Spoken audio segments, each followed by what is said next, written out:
अस्सलाम वालेकुम मेरे प्यारे अजीज़ दोस्तों, बहनों और भाइयों। आज जो मैं टॉपिक लेकर आया हूँ ये टॉपिक खासा इम्पोर्टेंट है, तो मैं उम्मीद यही रखता हूँ कि आप लोग वीडियो पूरी देखेंगे।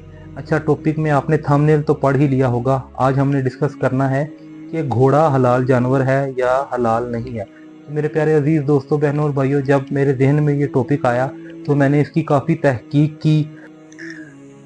बुखारी मुस्लिम में हदीस है, नबी इस्लाम ने ग़ज़वे खैबर के मौका के ऊपर पालतू गधों के गोश्त को हराम फरमा दिया और घोड़े के गोश्त की इजाजत दे दी। घोड़ा हलाल है।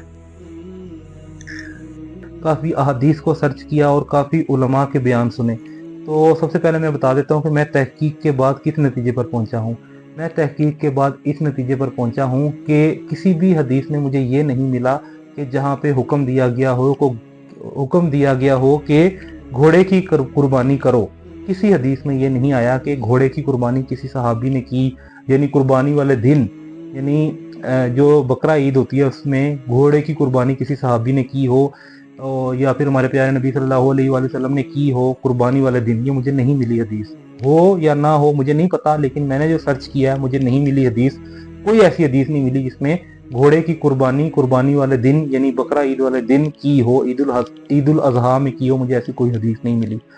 फिर जब मैंने मजीद तहकीक की तो मैं इस नतीजे पर पहुंचा कि ये जायज़ होने की हद तक ठीक है।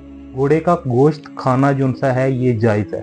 हाँ, मैंने जो अहादीस सर्च किया वो अहादीस मैं आप लोगों के सामने तो रखता हूँ, लेकिन एक हदीस ये भी मिलती है जिसे नासिर अल्बानी ने सही कहा है। वो सुनन नसाई की हदीस है जो अबू दाऊद में भी है कि हजरत के उस हदीस में है हमारे प्यारे नबी हजरत मोहम्मद सल्लल्लाहु अलैहि वसल्लम ने कुछ चीज़ों को नाजायज़ करार दिया और उनमें घोड़ा भी शामिल था। तो वो हदीस कौन सी है वो भी मैं आपके सामने रखता हूँ, और वो अहादीस कौन सी हैं जिनमें घोड़े का हलाल होना साबित होता है वो भी मैं आपके सामने रखता हूँ। तो आए सबसे पहले हम अहादीस को वर्ड टू वर्ड पढ़ते हैं। ये देखें, मिशकात हदीस नंबर 4107।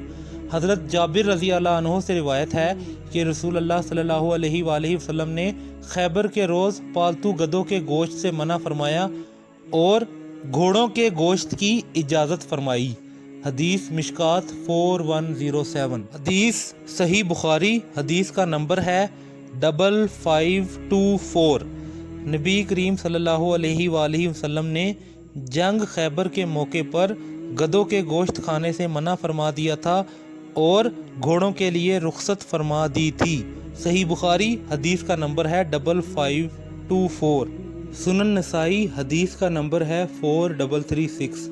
हज़रत खालिद बिन वलीद रज़ी अल्लाह अन्हो से रिवायत है कि मैंने रसूलुल्लाह सल्लल्लाहु अलैहि वसल्लम को फरमाते सुना, घोड़े, खच्चर और गधे का गोश्त खाना जायज़ नहीं। इसके अंदर घोड़े का लफ्ज़ मौजूद है।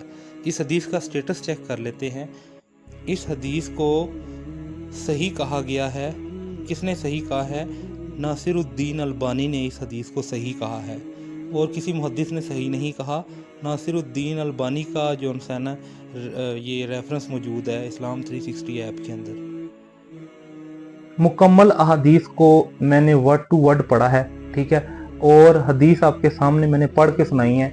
इससे साफ पता लगता है कि घोड़े का गोश्त जायज़ तो है, ठीक है, लेकिन कुर्बानी वाले दिन, खास करके ईदुल अजहा वाले दिन आप घोड़े की कुर्बानी करें, इसकी कोई रवायत मुझे नहीं मिली।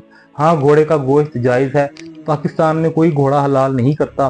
तुर्की में लोग जो है वो घोड़े का गोश्त खाते हैं। और हनफियों के नज़दीक क्या है, इमाम अबू हनीफ़ा, ये मैंने मुख्तलिफ बयानात सुने, उसमें मुझे पता लगा कि इमाम अबू हनीफ़ा अपनी ज़िंदगी के जो आखिरी 3 दिन थे ना उसमें इस टॉपिक के ऊपर रजू कर गए थे कि घोड़े का गोश्त जो है वो जायज़ है। तो मेरे प्यारे अजीज़ दोस्तों, बहनों और भाइयों, अब फैसला आपके ज़िम्मे है। मैंने आपके सामने सारी की सारी अहादीस रख दी हैं और इसके अपोजिट अहादीस जो उनसे थी वो मुझे जो हदीस मिली हैं और जो मैंने रेफरेंस दिया है वो भी मैंने आपके सामने रख दी हैं। उम्मीद करता हूँ कि आप लोगों को इस टॉपिक का फ़ायदा हुआ होगा और आप लोगों को मेरी बात समझ आ गई होगी। अगर आपको मेरा ये वीडियो बनाना अच्छा लगा और कुछ नॉलेज मिला है मेरी इस वीडियो से, तो इसके ऊपर कमेंट करके मुझे अप्रिशिएट ज़रूर कर दीजिएगा। जज़ाकुमुल्लाहु खैरा।